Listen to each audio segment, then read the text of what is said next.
story of Snow White and the Seven Dwarfs.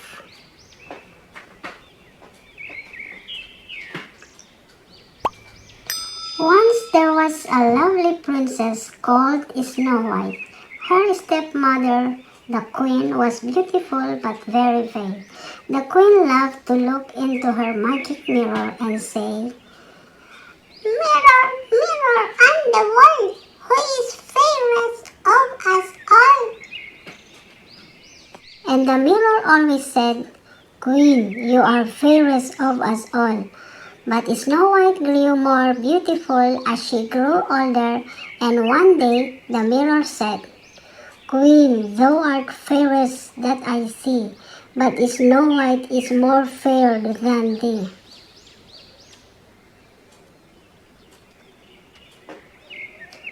Furious, the queen called to her guard and ordered him to kill Snow White. The guard could not bear to hurt the innocent girl and simply took her deep into the woods, where he left her all alone. But he told the queen that Snow White was dead. Poor Snow White wandered through the frightening woods for a long while.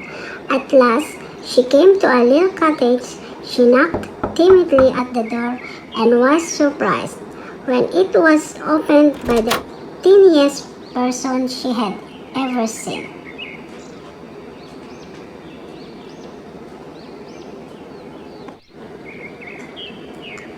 The cottage was owned by 7 friendly dwarfs. When they learned what the wicked queen had done to Snow White, they offered to let her live with them.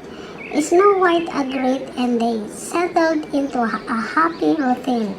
Each morning, the dwarf would go off to work, and each evening they would return to warm supper in a house as neat as a pin.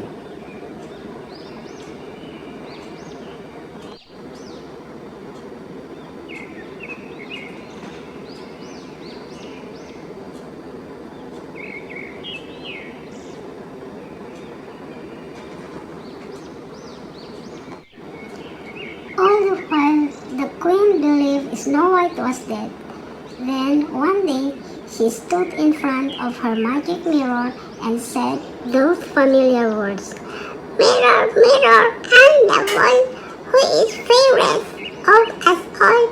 And the mirror answered, "Queen, thou art fairest that I see, but Snow White living in the glen with the 7 little men is 1,000 times more fair than thee."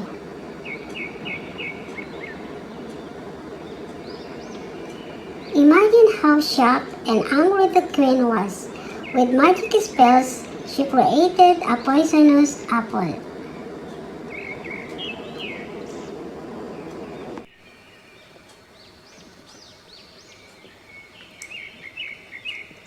Then she disguised herself as an old toddler and set off for the 7 dwarf cottage. Once there, she called out, "Apples for sale! Delicious apples!" Snow White told the old woman she had no money. "For one so pretty as you, the apple is free," the old woman said.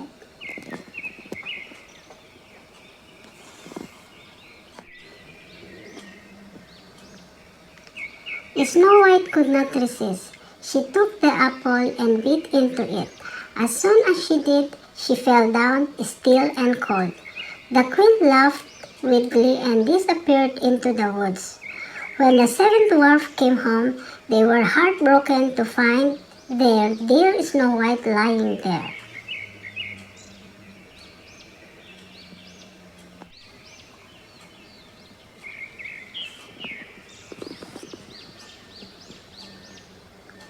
She looked too beautiful to bury, so they placed her in a glass coffin atop a high hill.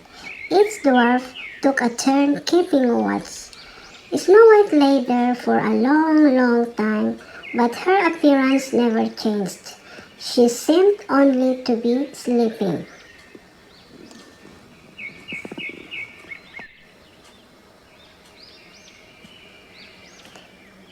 One day, a king's son rode by and was charmed by Snow White's beauty. He begged the dwarf to move the coffin so he could see her better. As they picked it up, the bit of apple fell out of her mouth and she awoke. Seeing Snow White's lovely face made the prince joyful. They walked and talked and soon fell in love.